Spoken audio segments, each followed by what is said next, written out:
ایک صاحب میرے پاس آئے، کہا رزق کم ہے، کچھ عرصے کے بعد پھر ملا، کہا اس مشق اور محنت پہ اللہ پاک نے واقعی میرا رزق کھول دیا ہے اور میرا رزق وسیع کر دیا ہے اور میرے رزق میں راحت، رحمت اور برکت ہے۔ تو اللہ سے کبھی بھی نا رزق ایک نہ مانگیے گا، کبھی بھی رزق ایک نہ مانگیے گا، ہمیشہ اللہ سے دو رزق مانگے۔ اور قرآن کی بد دعا بہت سخت بد دعا ہوتی ہے، اور قرآن کی بد دعا سے بچو۔ ہمیں دنیا کی کائنات کے خزانے مل گئے، رزق روحانی نہ ملا، ہم کنگلے ہیں، ہم یتیم ہیں، ہم مسکین ہیں، ہم مفلس ہیں، ہم در بدر ہیں، ہم فٹ پاتیے ہیں، ہمارے پاس کچھ نہیں ہے، اور ہمیں رزق روحانی مل گیا تو انشاءاللہ ہم کامیاب ہیں۔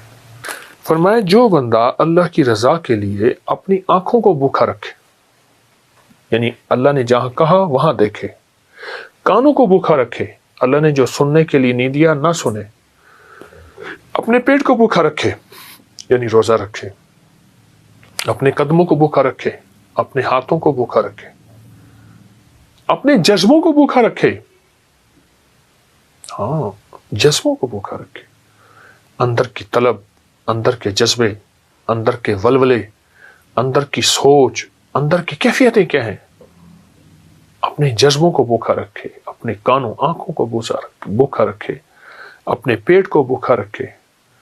وہ اللہ پاک خوش ہو کے کہتے ہیں میرے بندے میں تیری نسلوں کو فقر سے بچاؤں گا، غربت سے بچاؤں گا، تنگ دستی سے بچاؤں گا، ساری دنیا میں زمین تانبے کی بن جائے، سورج سوا نیزے پہ آ جائے، اگنے اگانے کے لیے کوئی چیز نہ ہو، پر میرے بندے تجھے میں بھوکا نہیں رکھوں گا اور تیری نسلوں کو بھوکا نہیں رکھوں گا، اور غیب کے خزانے سے انہیں کھلاؤں گا، اور غیب کے خزانے سے انہیں پلاؤں گا، اور غیب کے خزانے سے ان کو کھلا پلا کے تجھے بتاؤں گا کہ میں ایسے کھلاتا ہوں اور میں ایسے پلاتا ہوں۔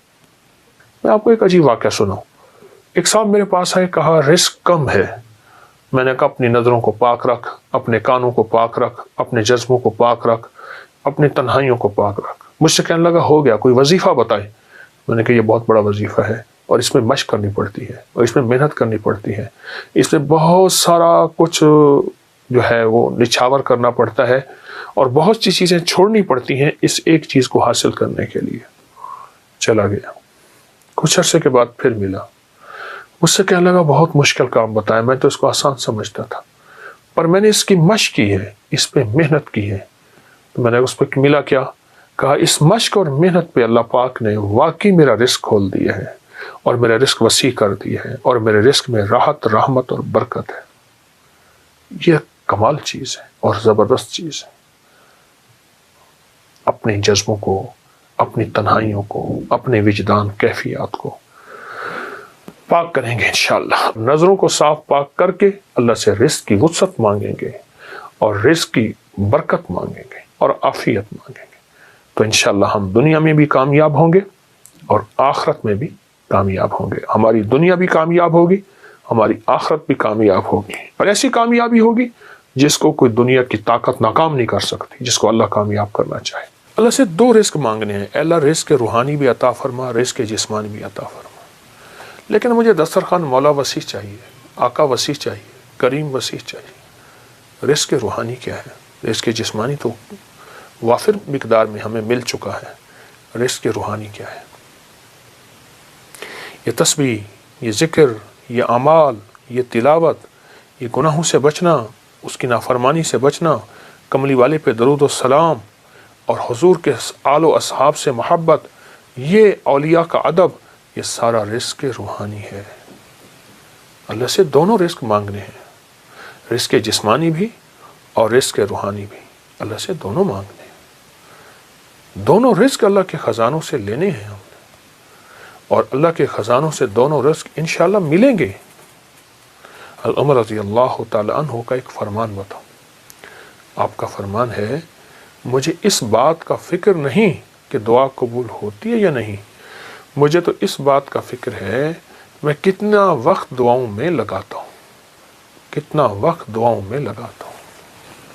اچھا، ہاتھ اٹھا کے دعا مانگنا ایک بہت بڑا عمل ہے۔ کچھ دعائیں ایسی ہوتی ہیں جو اللہ اور بندے کے درمیان ہیں، اور وہ دل کے اندر سے نکل رہی ہوتی ہیں اور دل کی گہرائیوں سے نکل رہی ہوتی ہیں، وہ اندر کی کیفیتوں سے نکل رہی ہوتی ہیں، وہ اندر کے وجدان سے نکل رہی ہوتی ہیں۔ کچھ دعائیں ایسی ہوتی ہیں، کچھ دعائیں ایسی ہوتی ہیں، ہاں وہ دعائیں مانگیں، وہ دعائیں اللہ کے خزانوں سے ہم لینے والے بن جائیں۔ تو اللہ سے کبھی بھی نہ رزق ایک نہ مانگیے گا، کبھی بھی رزق ایک نہ مانگیے گا، ہمیشہ اللہ سے دو رزق مانگے، رزق روحانی اور رزق جسمانی۔ روحانی رزق آج تک نہیں سنا، وہ یہ ہے، اچھا ہمارے گھر میں روحانی دسترخوان لگتا ہے، جسمانی دسترخوان تو لگتا ہے، ٹیبل پہ نیچے کہیں دسترخوان پہ لگتا ہے، کیا روحانی دسترخوان بھی لگتا ہے؟ اس کو سوچیں۔ اگر روحانی دسترخوان نہیں لگتا تو آج کے بعد روحانی دسترخوان لگائیں۔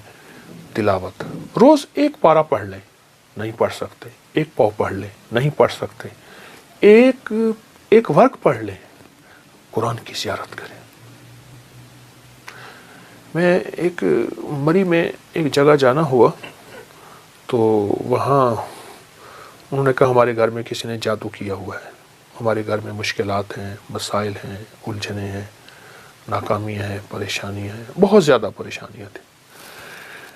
تو اللہ پاک نے دل میں ڈالا، کشف وغیرہ کے دعوے تو کر نہیں سکتا۔ میں نے کہا آپ کے گھر میں قرآن کی بد دعا ہے، اور پھر میں نے انہیں ایک واقعہ سنایا۔ ایک بہت بڑے درویش تھے، وہ ہر سال ایک جگہ جاتے تھے، چند دن وہاں گزارتے، لوگوں کو اللہ اللہ سکھاتے۔ تو انہوں نے کہا حضرت ہمارے ہاں قریب ایک گاؤں ہے، بستی ہے، ان کے لوگ بہت پریشان ہیں، آپ وہاں بھی تشریف لے جائیں۔ وہاں گئے تو واقعی پریشان تھے لوگ، گھروں میں بیماریاں، جھگڑے، طلاقیں، تکلیفیں، مشکلات، بندشیں، مسائل رزق کے، گھر کے، اولاد کے، بہت پریشان۔ حضرت نے وہاں پہنچے تو غور سے سارے نظام پہ توجہ فرمائی، دیکھا تو آپ نے فرمایا تمہارے گھروں میں قرآن کی سسکیاں سن رہا ہوں اور قرآن کی بد دعائیں سن رہا ہوں، اور قرآن کی بد دعا بہت سخت بد دعا ہوتی ہے، اور قرآن کی بد دعا سے بچو۔ حیران ہو گئے کہ قرآن بد دعا دیتا ہے؟ فرمایا قرآن کی سسکیاں بھی ہوتی ہیں، قرآن کی بد دعائیں بھی ہوتی ہیں، اس سے بچو۔ ان پڑھ ہو، نہیں پڑھ سکتے، قرآن پاک اٹھاؤ، چومو، اور باوضو اور اس کی ہر سطر پہ پہلا کلمہ پڑھتے جاؤ، ہر سطر پہ پہلا کلمہ پڑھتے جاؤ۔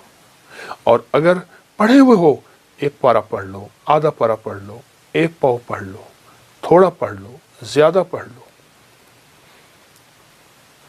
میری درخواست یہ ہے، اللہ سے رزق روحانی منوائیں، اللہ میری نسلوں کے لیے رزق روحانی عطا فرما۔